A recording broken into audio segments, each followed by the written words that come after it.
Voilà, donc après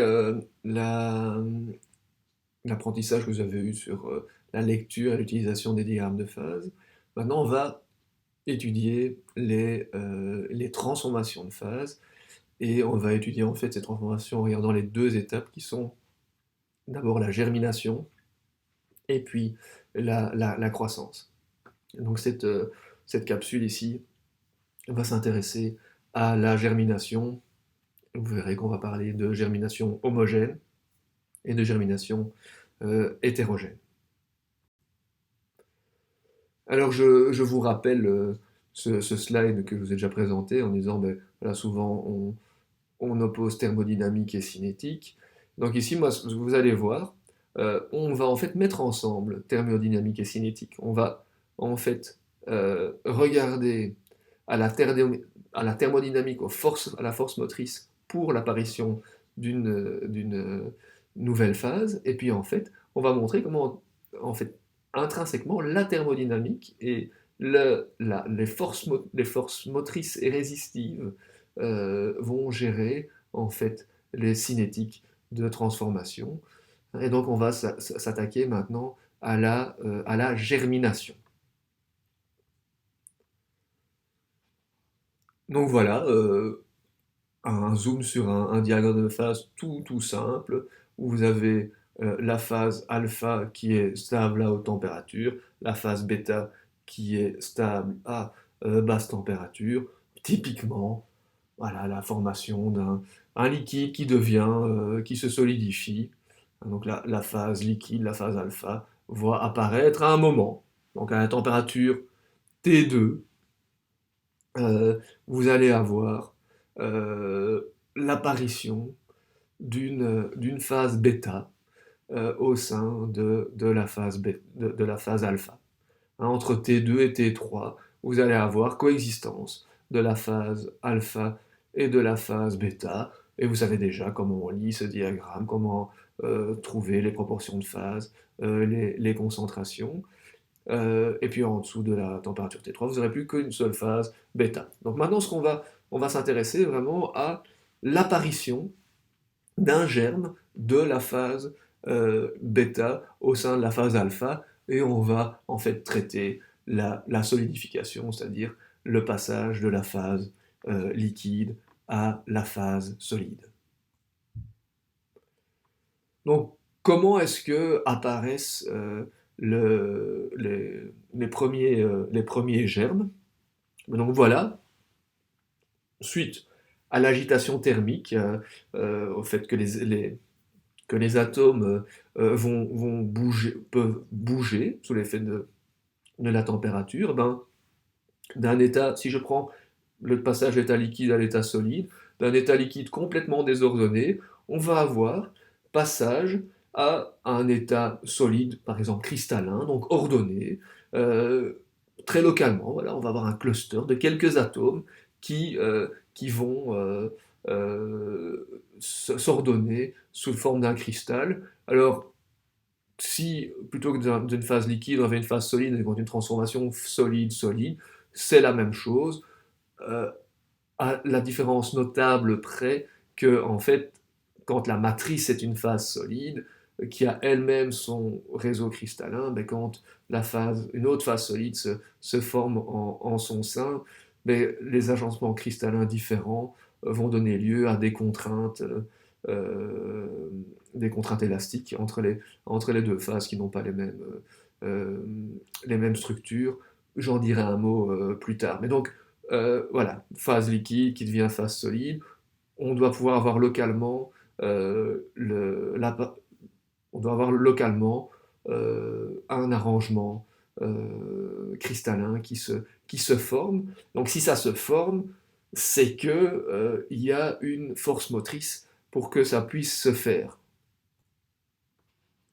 Et donc là, je ne vais pas vous apprendre grand-chose en vous disant, ben voilà, prenons l'énergie libre de la phase solide, l'énergie libre de la phase liquide en fonction de la température. Vous voyez que ces deux courbes se croisent. Elles se croisent, pourquoi? Ben, voilà, par définition, G c'est H-TS, et comme l'entropie S du liquide est plus importante que que celle du solide, et que la dérivée de G par rapport à la température va donner moins S, ben, la pente de G du liquide va être plus importante que celle du solide. Et donc ces deux courbes vont se croiser à une température qu'on appelle la température de fusion. À la température de fusion, le G du liquide est égal au G du solide. Ça veut dire que le delta G, pour passer d'une phase à l'autre, est égal à 0. Donc on n'a aucune force motrice pour passer de l'état liquide à l'état solide. On a un delta G égale 0. C'est ce qui définit la température de fusion à l'équilibre. Par contre, dès que je passe en dessous de la température de fusion à l'équilibre, ben là, je vais avoir un delta G avec le G du solide moins le G du liquide qui devient plus petit que 0, et donc on a une force motrice pour la solidification, c'est-à-dire que le G du liquide est plus important que celui du solide, et donc si je suis à l'état liquide, je dois passer à l'état solide, et donc ce delta G, je peux l'écrire comme delta H moins T delta S. Ok, donc dès que je suis en dessous de TF, j'ai une force motrice pour passer à l'état solide. Cette force motrice, il y a une force motrice thermodynamique. Est-ce qu'il y a des forces résistives? Si je pose la question, c'est que évidemment que oui. Donc au moment où je vais passer de l'état liquide à l'état solide, quand je vais avoir un germe solide qui vient se mettre dans la matrice liquide, mais je vais créer une interface entre la phase solide et la phase liquide. Et cette interface va avoir une certaine énergie, hein, et cette énergie, c'est l'énergie d'interface qu'on va appeler gamma. Donc ça veut dire que je vais avoir deux termes. Un terme qui est une contribution volumique au fait que, ben voilà, je diminue d'autant l'énergie de mon système que le volume de cette phase solide qui a un G plus bas se forme. Et puis, en fait, ce qu'il y a, c'est que j'ai aussi une interface qui, elle, est une force résistive. Donc, on va faire un bilan. Donc, j'ai une force motrice que j'écris ici, donc avec un moins pour bien montrer que j'ai une diminution de l'énergie libre du système. Et donc, le delta GV s'exprime comme le G du liquide moins le G du solide. Et je l'écris de façon par unité de volume, et donc je multiplie ça par le volume de la partie qui est passée à l'état solide. Okay, donc j'ai un moins Vs delta Gv qui est la force motrice, c'est une diminution de l'énergie libre du système. À côté de ça, j'ai une force résistive qui est le fait que j'ai une énergie d'interface, c'est une énergie par mètre carré entre le solide et le liquide. Et donc ça se note gamma. Ce gamma SL entre le solide et le liquide, je le multiplie par l'air du germe. Et donc le delta G va s'écrire comme moins Vs delta Gv plus l'air fois gamma SL. Okay, donc j'ai bien un terme négatif plus un terme positif. Maintenant, ce que je vais faire comme hypothèse, c'est que le germe, au départ, on peut le considérer comme étant de forme sphérique. Et donc je vais remplacer le volume par le volume d'une sphère et l'air par l'air d'une sphère. Donc c'est ce que vous avez là. Donc le delta G, maintenant, qui peut s'écrire en fonction du rayon de ce germe, est d'abord donc le terme de force motrice, delta GV, avec le signe moins, euh, multiplié par le volume de la sphère, donc le 4 de pi r cube. Et puis alors j'ai la force résistive, l'énergie d'interface gamma SL, fois l'aire de l'interface 4 pi r carré. Donc ce que vous voyez quand vous sommez ces deux termes, donc il y a un terme en r cube négatif et un terme en r carré positif. Et donc en fait à petite taille de germe, c'est le terme en r carré qui gagne, donc c'est les forces résistives qui gagnent. Et puis par contre, à plus haute valeur de R, c'est la force motrice thermodynamique qui l'emporte. Et donc on a en fait, quand on somme les deux, on a formation de ce qu'on appelle une barrière de potentiel qui est à franchir.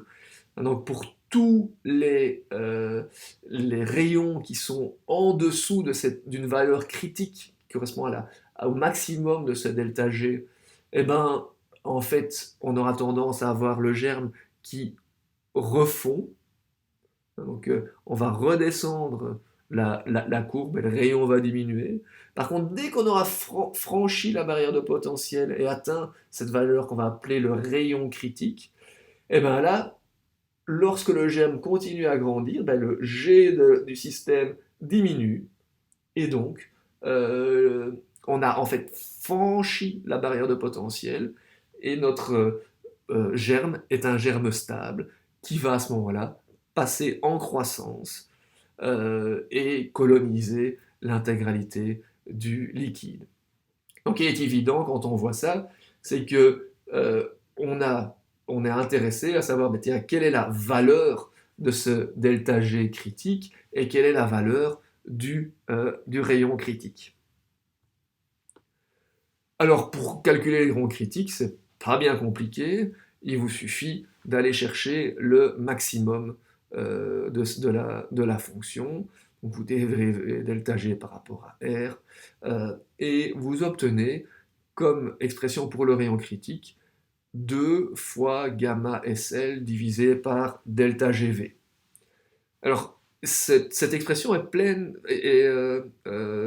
physiquement pleine de sens. C'est-à-dire que le rayon critique à atteindre est directement relié à l'énergie d'interface. Donc au plus l'interface entre le liquide et le solide a une forte énergie, au plus le rayon critique à atteindre est élevé.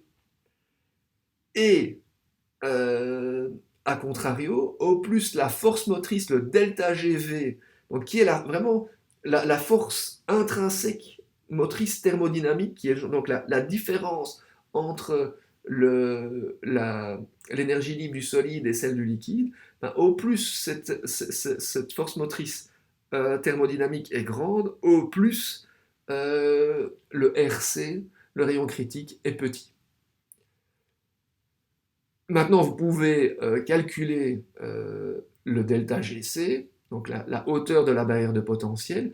Et là aussi, vous voyez qu'au numérateur, on retrouve l'énergie d'interface, cette fois-ci même au cube, et au dénominateur, la force motrice thermodynamique, delta GV, au carré. Donc au plus l'énergie d'interface est grande, au plus cette barrière de potentiel est élevée, et au plus la force motrice thermodynamique est grande, au plus le delta G critique, la hauteur de la barrière de potentiel, est faible. Donc maintenant, en fait, ce qui serait intéressant, c'est de voir, voilà, gamma, l'énergie d'interface entre le liquide et le solide, c'est quelque chose qu'on peut considérer comme à peu près constant. Par contre, le delta GV, donc la force motrice thermodynamique, elle va varier fortement avec la température. Donc le delta GV a la température de fusion, comme le G du solide et le G du liquide sont égaux, mais ce delta GV vaut 0. Donc ça veut dire que le delta G critique va être infini. Et donc on ne va jamais passer la barrière de potentiel. Mais maintenant, est-ce qu'on peut maintenant quand j'abaisse la température, donc quand je passe à une température plus basse que la température de fusion, est-ce que je peux décrire l'évolution de delta GV en fonction de la température à laquelle je suis. Donc on va définir un paramètre qui s'appelle la surfusion, delta T, qui est en fait l'écart entre la température de fusion à l'équilibre, où là ma force motrice pour la transformation est nulle, et de facto la hauteur de la barrière de potentiel est infinie. Donc je vais définir la surfusion comme la différence entre la température de fusion à l'équilibre moins la température à laquelle la solidification se fait. Ok, donc je peux toujours écrire que delta GV c'est delta H moins T delta S. Et à la température de fusion à l'équilibre, ce delta GV vaut 0. Donc je peux vraiment faire là, ici, l'égalité suivante, en ce qu'on va appeler le delta H, donc la chaleur de fusion, et l'entropie, le delta S de fusion, et dire que donc voilà, à la température de fusion, j'ai delta H qui est égal à TF delta S, et donc je peux écrire delta H comme étant égal à non, delta S comme étant égal à delta H divisé par la température de fusion. Donc ça, je peux écrire ça à la température de fusion. Maintenant, ce qu'on va se dire, c'est que la température à laquelle je vais avoir la solidification, ça ne va pas être égal à la température de fusion, mais ça ne va pas être non plus 3000 degrés en moins. Hein, donc, si on parle de surfusions qui sont relativement petites, on peut en fait écrire delta GV en remplaçant, donc on va garder le T, donc delta H moins T delta S, on va remplacer le delta S par le delta H moins la température de fusion. Et donc on va écrire le delta G comme étant égal à delta H fois delta T sur la température de fusion à l'équilibre. Ce qui est important là, c'est de voir que la force motrice, tant qu'on n'est pas loin, pas trop loin la température de fusion à l'équilibre, elle est directement proportionnelle à delta T qu'on a appelé la surfusion. Super important. Donc maintenant, on va voir comment, quand on fait, maintenant qu'on connaît l'évolution avec la température de delta GV, on va introduire ça dans nos équations.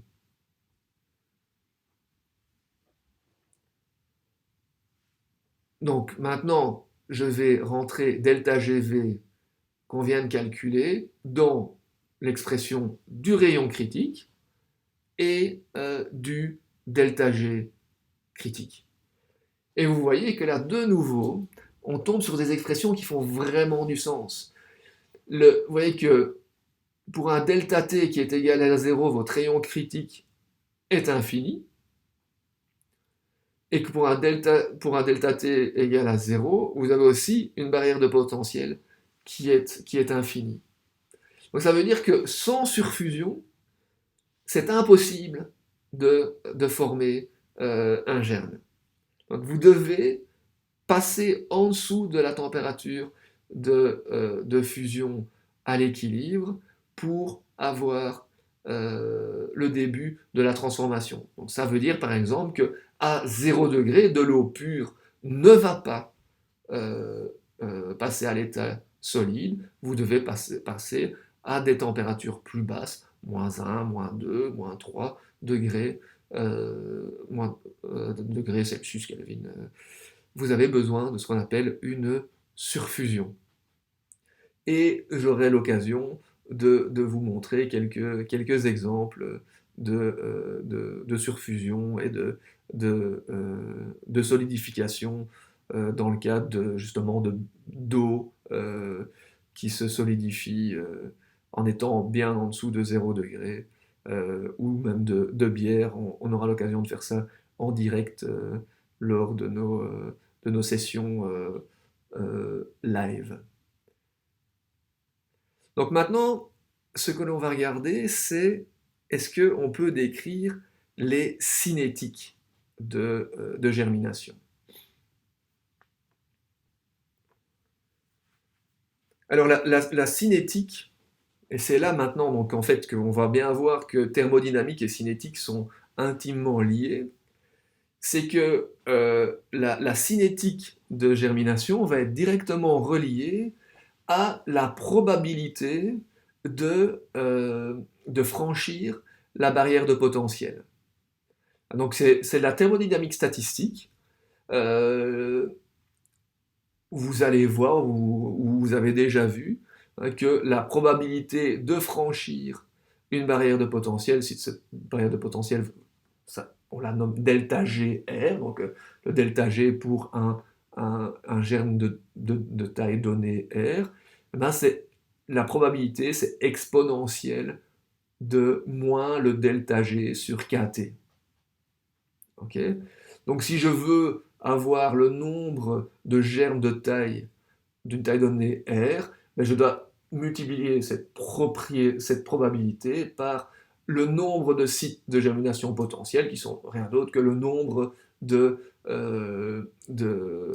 parce que chaque atome peut être le lieu de la germination, parce que pour le moment, comme on verra plus tard, on considère une germination homogène qui peut se passer n'importe où au sein de notre liquide. Donc maintenant, nous, ce qui nous intéresse, c'est ceux qui peuvent franchir la barrière de potentiel, donc qui vont au-dessus de la barrière de la barrière de potentiel delta GC. Euh, donc, on peut écrire le nombre de germes par unité de volume ayant la taille critique comme étant directement proportionnel à cette exponentielle fois le delta GC sur KT. Ok, bon, maintenant, il faut évidemment que euh, les atomes euh, arrivent à se mettre ensemble pour faire ce germe critique. Donc, outre la probabilité de faire le germe critique, il faut aussi si on veut avoir une idée aussi de la fréquence, il faut prendre en compte la fréquence de saut, de mouvement par diffusion d'atomes qui vont passer de l'état liquide à l'état solide et former ce germe. Et donc, en fait, on doit encore multiplier par une fréquence, un f, cette fonction f qui est directement reliée à la fréquence de vibration, à la capacité de sauter d'un site à un autre. Donc, derrière ça se cache toute la diffusion. Mais donc, on a un taux de germination qui est directement proportionnel à cette exponentielle de delta GC divisé par KBT. Et donc, vous avez à ce moment-là donc une exponentielle, si on reprend l'expression de delta GC en fonction de delta t, vous avez une fonction exponentielle où vous avez euh, une fraction et au dénominateur delta t carré.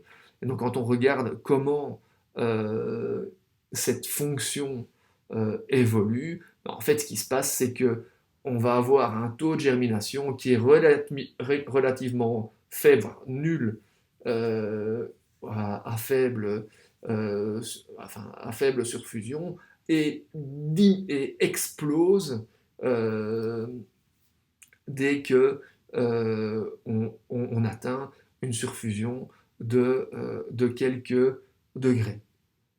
Okay, donc c'est ça que vous devez avoir en tête. Pour résumer, on a fait une description thermodynamique de la solidification. On a vu que ça faisait apparaître une barrière de potentiel et on a relié directement la cinétique à la barrière de potentiel. Donc ce que l'on voit, c'est que euh, le rayon critique et le delta G critique vont être directement reliés à la surfusion et que que le taux de germination, qui lui est relié au delta G critique, va lui aussi donc être relié à la surfusion, et donc la cinétique de germination va être quelque chose qui va se comporter en exponentiel, avec donc en fait pas ou très peu de germination, et puis dès qu'on atteint une surfusion, à la limite qu'on va appeler critique, on va voir explosion de la germination. Donc pour terminer sur la germination, je vais vous dire un mot sur la germination hétérogène. Qu'est-ce qu'on entend par germination hétérogène? C'est le fait que jusqu'ici on a décrit la germination homogène où le nouveau germe solide peut se former n'importe où dans le liquide. Et en fait,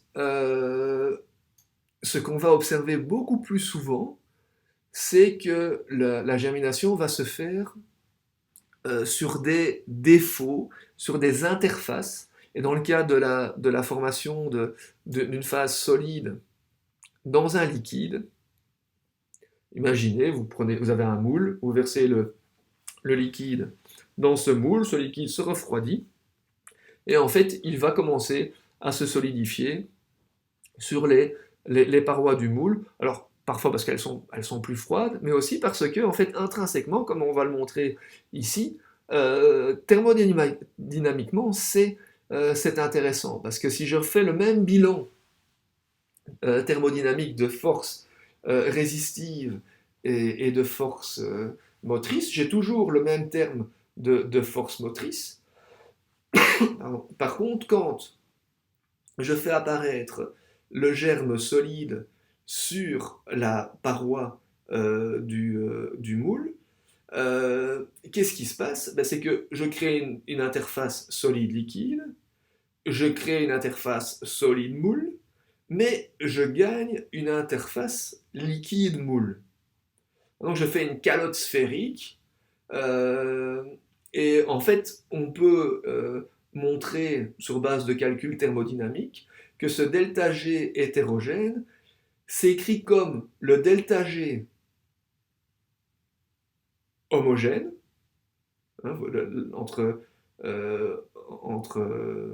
parenthèses, là vous avez, entre accolades, vous avez ce qu'on avait déjà écrit comme étant la force motrice pour la germination hétérogène, fois un facteur géométrique, S de θ, qui dépend donc de cet angle θ qu'on va appeler l'angle de mouillage. Et donc en fait, ce S de θ vaut 1 si jamais on n'avait absolument pas de mouillage. Ça veut dire que le solide se mettrait vraiment comme une bille solide sur la paroi du moule. Par contre, il vaut 0 si le solide mouille parfaitement le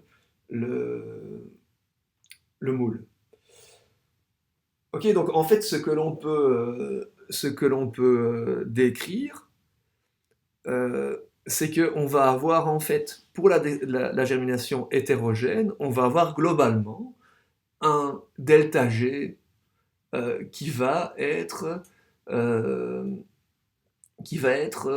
plus petit que pour la germination homogène.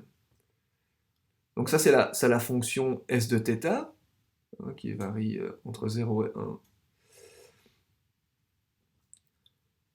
Et donc ici, pour résumer, donc vous voyez que le rayon critique pour la germination hétérogène va être le même que pour la germination homogène.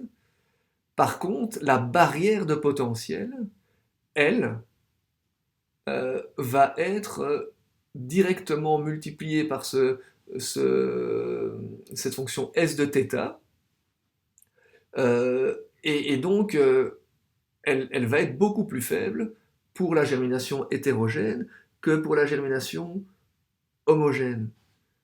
Et donc maintenant, si on reparle de cinétique, Évidemment que si la barrière de potentiel pour la germination hétérogène, même si les rayons critiques elles-mêmes, si la barrière de potentiel est plus faible, ben la cinétique, la probabilité de la franchir va être beaucoup plus importante. Et donc on va avoir un taux de germination qui va être beaucoup plus important.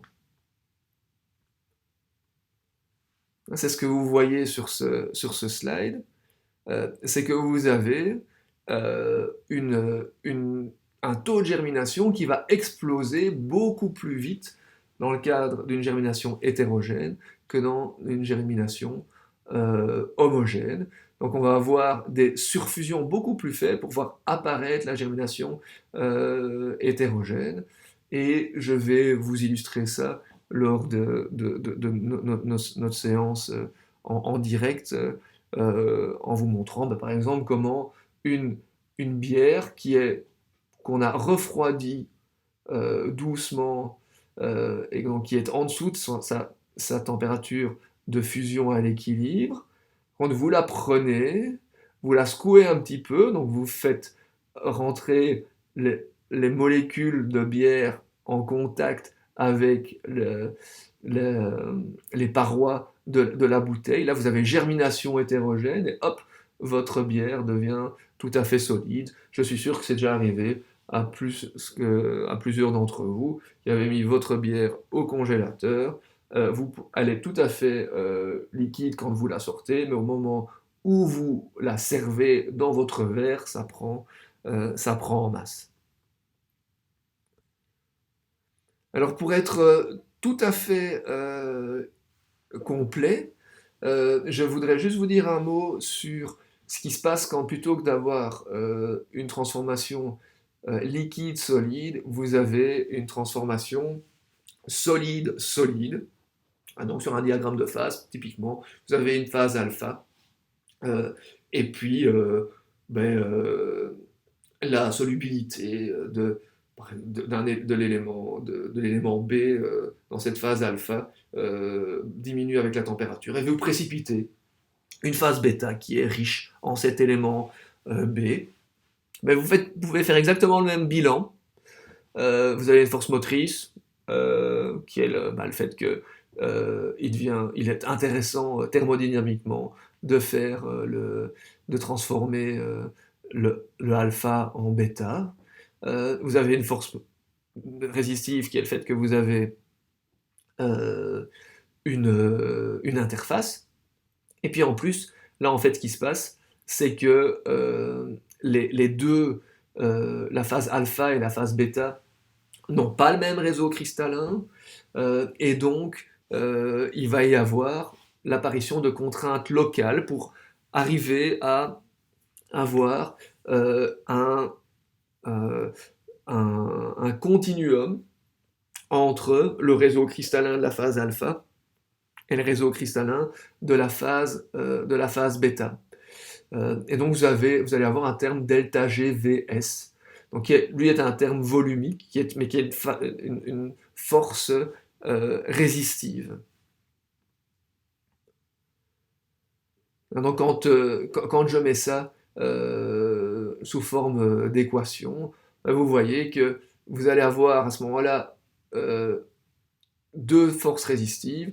Une force résistive qui vient du fait que vous avez un mismatch, un désaccord entre les deux réseaux cristallins, et vous avez l'énergie d'interface. Alors, quand vous avez un mismatch entre les deux réseaux cristallins, vous avez deux solutions. Soit vous faites une interface qui est complètement cohérente, et vous voyez, donc c'est ce que vous avez au milieu du slide, là, entre la phase alpha et la phase bêta. Vous voyez qu'il n'y a aucun lien qui est brisé, mais évidemment, vous voyez que ça vient avec une forte distorsion élastique du réseau, et donc ça vient avec un terme delta GVS qui est important.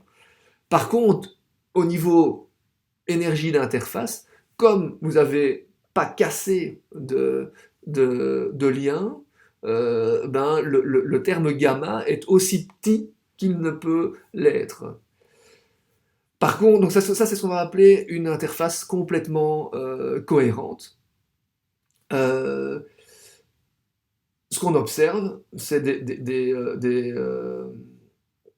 des interfaces qui sont semi-cohérentes, c'est-à-dire que on a un lien qui manque, une liaison chimique qui manque, et donc ça donne lieu en fait à l'apparition d'une dislocation au coin, comme vous le voyez sur le dessin. C'est ce qu'on va appeler une interface semi-cohérente.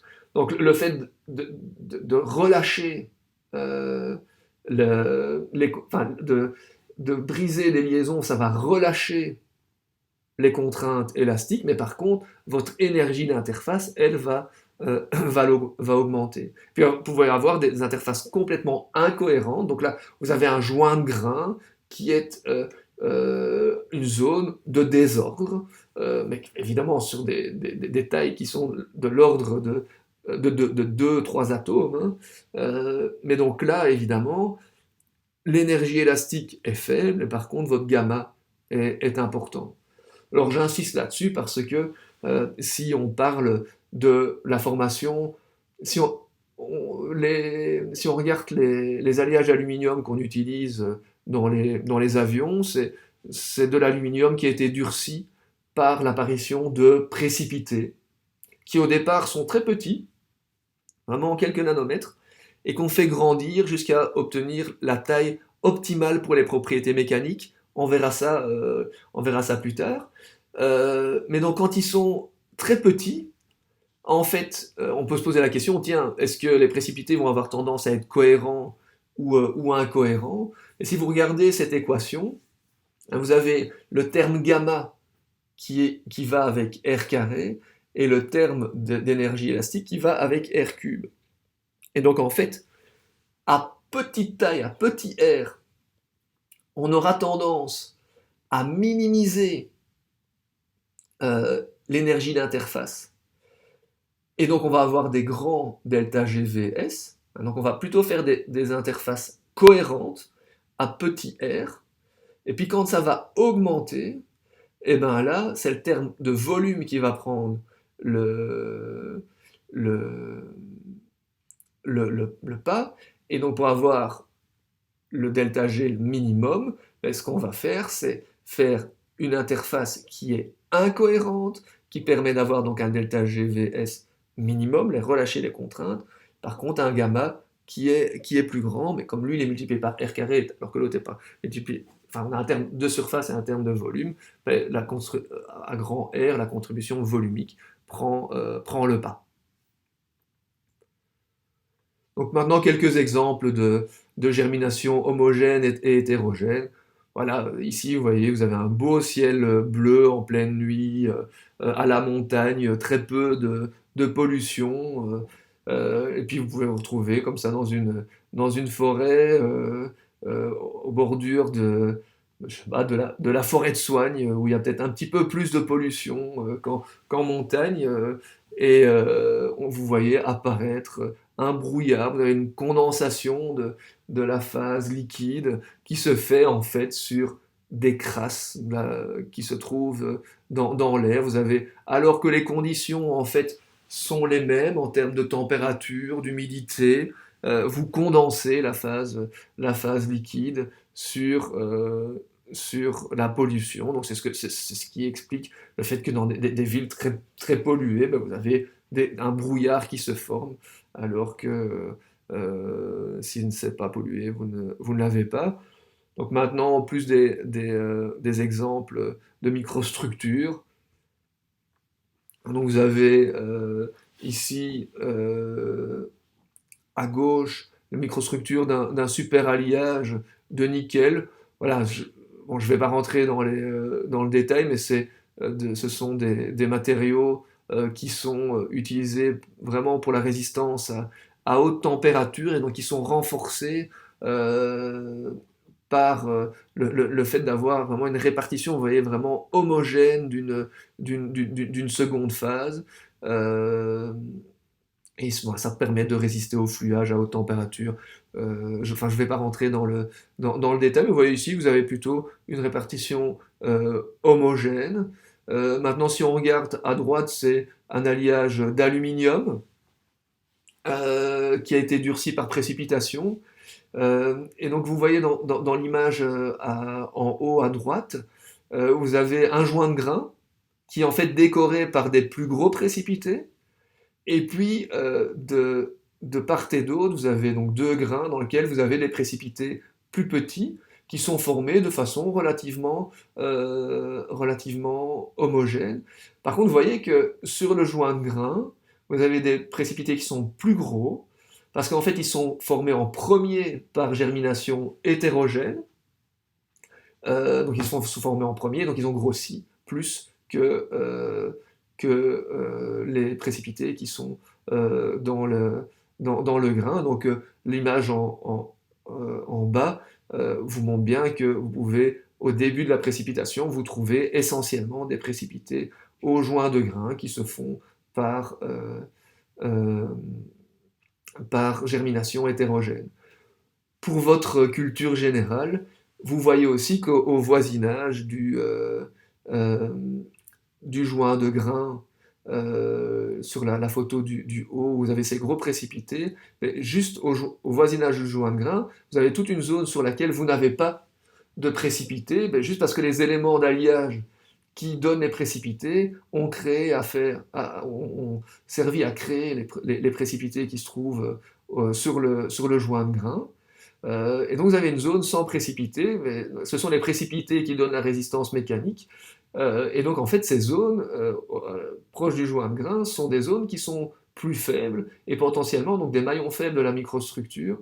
C'est ce qu'on appelle en anglais des Precipitate Free Zones, PFZ. Et donc c'est bien connu dans la métallurgie des alliages d'aluminium durcis par précipitation que on doit essayer de limiter la présence de ces zones sans précipiter. Et puis je vais terminer ici par une micro d'un alliage de titane. Donc le titane passe d'une phase bêta qui ici est le fond, et qui se transforme en une phase alpha. Donc la phase bêta est cubique centrée, la phase alpha est hexagonale compacte. Et vous voyez que la phase alpha euh, se fait en donnant une forme, clairement sous forme de cercle. Donc elle a germé, cette phase alpha, ces aiguilles de phase alpha, ont germé sur des défauts qui ont l'air circulaires. Alors si vous revenez à la description qu'on a fait des défauts, vous allez peut-être vous souvenir du mécanisme de Frank et Reed et de la formation de boucles de dislocation. Et donc en fait ici ce que vous voyez, c'est de la phase alpha qui est germée de façon hétérogène sur des précipités, sur des boucles de dislocation. Voilà, ceci termine la partie sur germination homogène et hétérogène, thermodynamique et cinétique. Et puis donc on va s'occuper de la croissance dans une capsule suivante.